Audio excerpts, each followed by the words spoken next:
in coming to this workshop,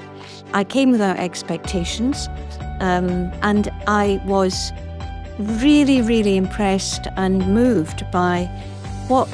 was the sense of community that was generated at this workshop. I feel that in this period of such political uncertainty, political abuses of power, circumstances that can so easily lead to an increase in competition among us all, that what was generated here was a spirit of community and cooperation, in a sense that actually, if we cooperate, we can do it better, and cooperation and community are going to be much more effective. So that, I think, was a really important outcome, and it's given me a sense of more confidence also in the industry, and to feel that I can have a sense that